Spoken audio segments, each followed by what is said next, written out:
Here we are again, reading the Boxcar Children. We're on chapter 12. And so far, what do we know? What's the problem? Yep, Violet's sick. The kids are living in the boxcar. They're pretty happy there. They just made a bear for Benny. You know, they've got food. Henry's working all the time at Dr. Moore's house. But we're at this current point where in Dr. Moore's house is the grandfather. And Dr. Moore isn't telling the kids, but he's told the grandfather who his grandchildren are. So let's read. This says James Henry and Henry James. Chapter 12. Do you think grandfather's going to meet the kids? Do you think he's going to tell them who he is? Let's find out. Dr. Moore went to get his mother. Mother, he said, this is Mr. James Henry Alden. He wants to take his grandchildren to live with him. I'm afraid they won't want to go with you, said Miss Moore, until they learn to like you, and they won't want to go while Violet is so sick. Can't I see them? Begged Mr. Alden. I won't tell them who I am. Does he sound like that mean grandfather? I don't think he really does.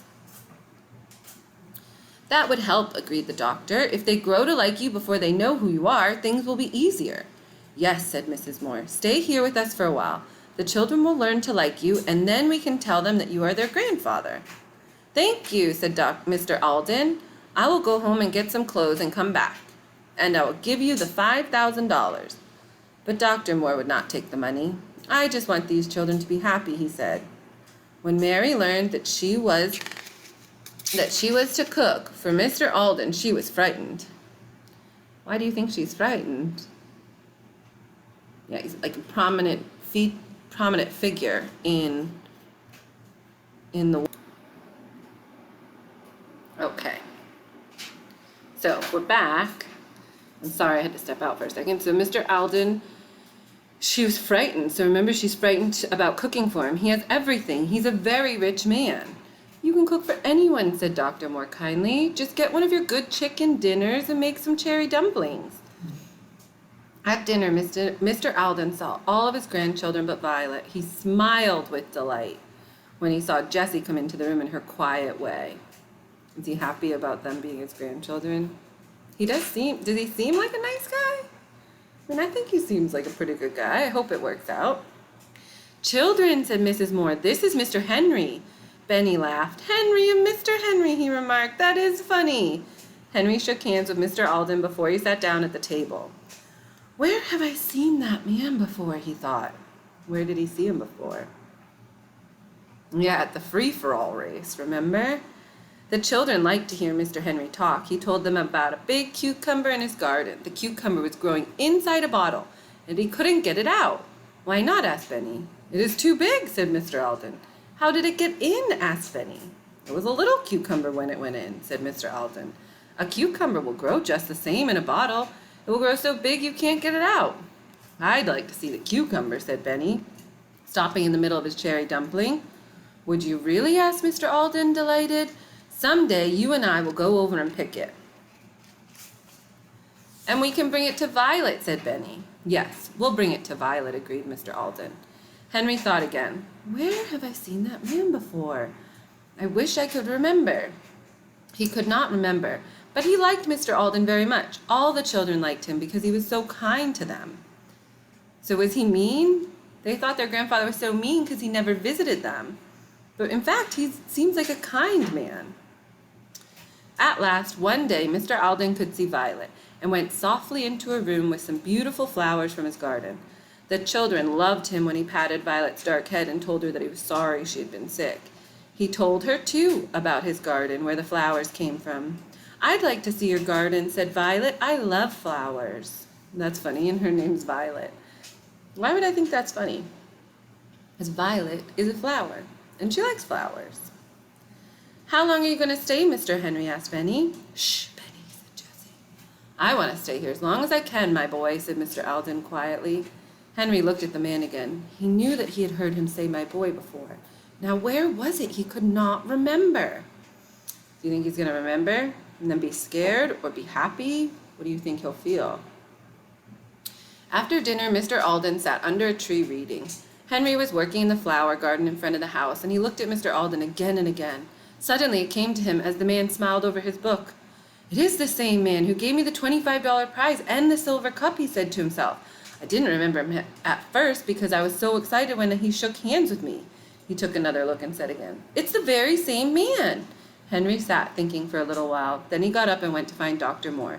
"Do you know who gave me the prize on field day?" he asked the doctor. "Do you know what his name was?" "James Alden of the Mills," replied the doctor. "J.H. Alden, over at Greenfield." He did not look at Henry while he was saying it. Poor Henry was so surprised he almost fell over.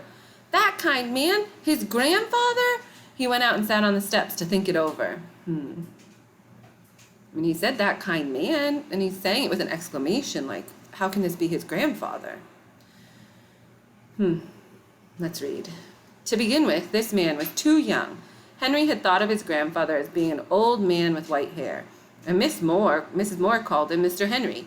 Could it be that the man knew he was their grandfather and hadn't told them? Then he saw that Mr. Alden was getting out of his chair under the trees. "It's now or never," thought Henry. "I have to know."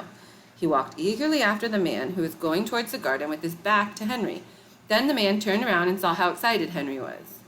"Are you James Henry Alden of Greenfield?" Henry asked. "I am, my boy," replied Mr. Alden with a smile. "Does that mean you know that I know that you are Henry James Alden?" "Yes," said Henry quietly. Then James Henry Alden shook hands again with Henry James Alden. Jessie and Benny came running across the grass just in time to hear Henry say, "But grandfather." "Grandfather!" cried Jessie. "What do you mean, Henry?"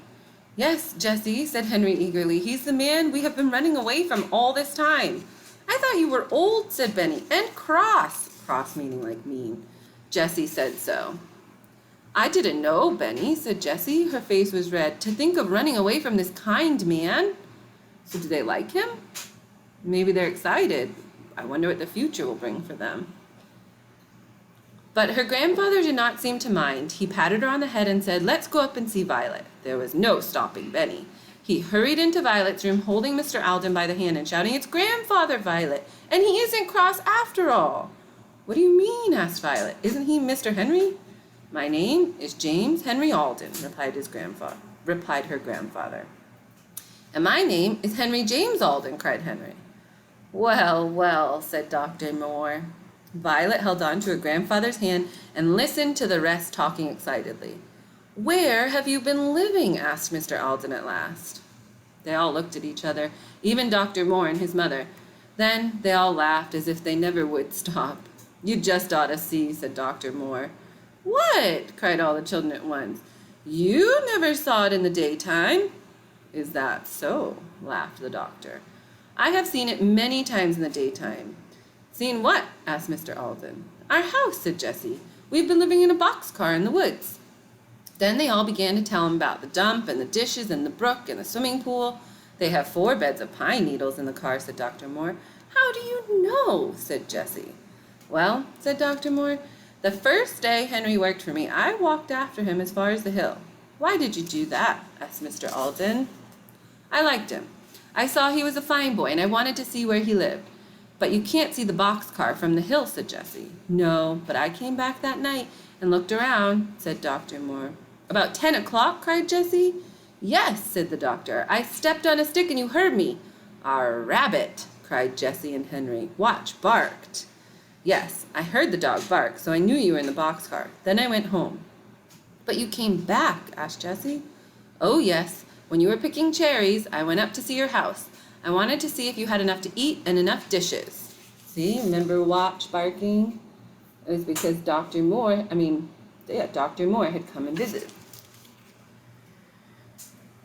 "Why didn't you tell me?" asked Mr. Alden. "Didn't you know they were my grandchildren?" The doctor laughed. "Yes, I did, but they were having such a fine time that I didn't want to tell. They got along very well until Violet got sick. Then I told you." "I'm glad you did," said Mr. Alden. "I have seen your house too," said Mrs. Moore. "I went up one day and saw all your dishes. I liked your big pitcher and teapot." "All of you have seen it but me," said Mr. Alden.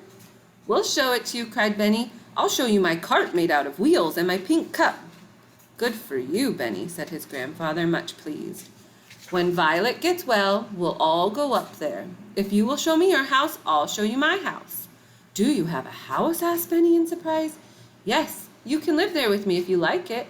I've been looking for you children for a long time. Violet was soon well again, and one afternoon they all started out to see the boxcar. The doctor took them in his car. Many people looked out of their windows to watch Mr. Alden and his grandchildren. They were glad that the children had found such a kind grandfather at last. When they arrived at their old home, they ran around all talking excitedly, watched, sniffed and sniffed all around, looking for the bone he'd buried. Everything was the same. Here's the dam for the pool, said Henry to his grandfather. See, our building, shouted Benny, for that was what he called the fireplace. It really burns, too, and this is the refrigerator in the waterfall. And here is my pink cup. They all stepped on the stump and climbed into the car. They looked at the 4 beds and dishes. Here is the same old pitcher and teapot, said Jessie, laughing. They found the blue tablecloth, and they all sat down by the brook and ate chicken and bread and butter and cookies. Benny drank milk from his pink cup. Come, we ought to go now, said Dr. Moore at last. The sun is going down. I don't want Violet to take any more cold. They closed the boxcar door and said goodbye. But they were all sorry to go. Tomorrow, said Mr. Alden, will all of you come to see my house? Oh, yes, cried the children happily. They didn't know what a beautiful house it was and what good times they were going to have in it. What good times they were going to have in it? You think maybe for just that one visit? Or maybe they might live with him? But they loved their boxcar. Let's find out. When we read Chapter 13, A New Home for the Boxcar. What do you think might happen in Chapter 13? When we come back.